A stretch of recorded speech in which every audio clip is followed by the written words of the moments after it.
कई साल पहले तिरुनगर एक नगर में था पटेल, जिसके पास था एक साड़ी की दुकान। पटेल के पूर्वजों से ये कारोबार चलते आ रहा था और उसके पिताजी इस व्यापार का अत्यंत आदर करते थे। पटेल के बड़े होने के बाद उन्होंने दुकान की जिम्मेदारी पटेल को सौंप दी। पटेल अपने पिता की बातों को अक्सर अनसुना करके केवल दुकान जाकर खाली बैठता था, बिना कुछ काम किए। एक दिन दुकान जाते समय रास्ते में पटेल ने अपने दोस्त पलंग को बुलेट की बाइक पर देखा। उस समय से पटेल भी बुलेट के सपने देखने लगा। वाह, काश मेरे पास भी बुलेट होती, मैं भी लाऊंगा और गली गली घूमूंगा। पर तभी पटेल को ये एहसास हुआ कि बुलेट खरीदने के लिए उसके पास उतने पैसे नहीं थे। निराश होकर वह दुकान पर बैठा रहा जब अचानक से उसको एक विचार आया। उसने अपनी दुकान के 3 कर्मी को बुलाया।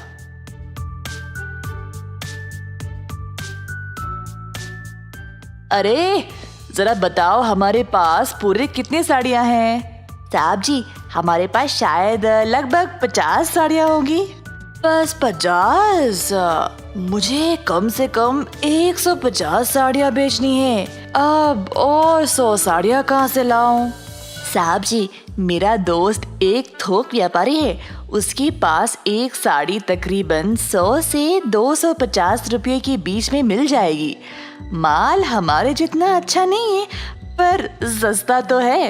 अच्छा, एक काम करो, उसके पास जाओ और एक साड़ी 100 रुपये के दाम पर 100 साड़ियों को ले आओ। किसी को इस बारे में नहीं बताना, ठीक है? तो हमें फिर 10,000 रुपये की जरूरत है। आप पैसे दे दो तो हम माल ले आएंगे साहब। पटेल के पास 10,000 रुपये भी नहीं थे, तो वह अपने 50 साड़ियों को 1,000 के दाम में बेचने लगा। 15 दिन के अंदर उसने सारे साड़ियां बेच डाली और उन पैसों में से 10,000 निकालकर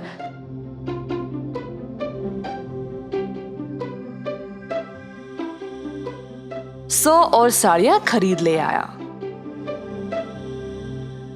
पटेल ने अपनी दुकान को ऐसे सजाया जिससे लोग आकर्षित होकर उसके दुकान पर आने लगे। एक साड़ी 1,000 रुपये के दाम पर खरीदने लगे। 1,50,000 कमाने के बाद पटेल ने अपनी मनपसंद बुलेट खरीद ली।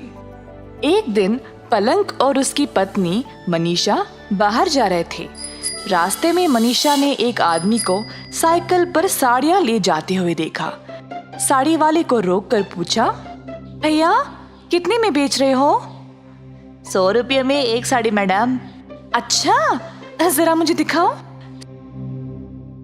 साड़ियों को देखने के बाद दोनों पलंग और मनीषा हैरान होकर एक दूसरे की ओर देखने लगे। सुनिए जी, पिछली बार मैंने ऐसी ही साड़ी पटेल की दुकान से 1,000 रुपये में खरीदा था। हाँ, सही बोला तुमने, कुछ तो गड़बड़ है। ऐसा कहकर पलंग और मनीषा ने साड़ी वाले को बाजार में लाया और सब लोगों को जमा किया। सुनिए सब लोग, मैंने ये साड़ी पटेल की दुकान पर 1,000 रुपये में खरीदा था और ये लड़का वही साड़ी 100 रुपये में बेच रहा है। ये तो धोखा हुआ। मेरे साथ जो हुआ, मैं नहीं चाहती कि आप लोगों के साथ भी हो, इसीलिए मैंने आप सब लोगों को यहाँ जमा किया है। ऐसा कहते हुए सारी भीड़ पटेल की दुकान की ओर चल पड़े।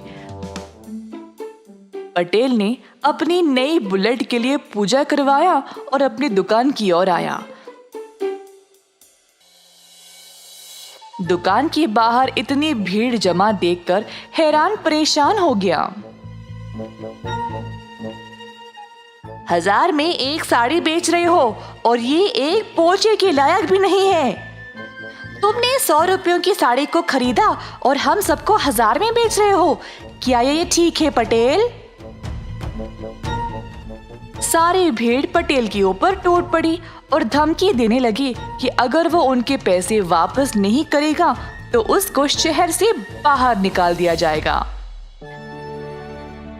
जब पटेल के पिताजी को ये खबर पहुंची तो वह तुरंत दुकान पर आ गए। सुनिए भाइयों और बहनों, सुनिए, कृपया आप सब लोग क्षमा कर दे।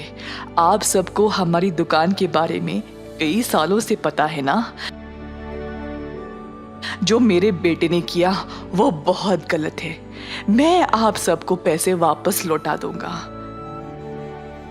क्षमा करें। ऐसा कहते हुए पटेल के पिता ने सबको एक एक करके पैसे लौटा दिए। सबसे छोटे बेटे हो, इसीलिए इतना लाड़ और प्यार से पाला है तुमको। तुम पर दुकान की जिम्मेदारी सौंपा ताकि तुम भी अपने भाइयों की तरह सफल बन जाओ, पर उल्टा तुमने मुझे ही शर्मिंदा किया। अगर मेरी एक भी बात मानते तो आज ये नौबत नहीं आती। उस दिन पटेल ने अपना सबक सीख लिया और ऐसी गलती दोबारा जिंदगी में नहीं दोहराया।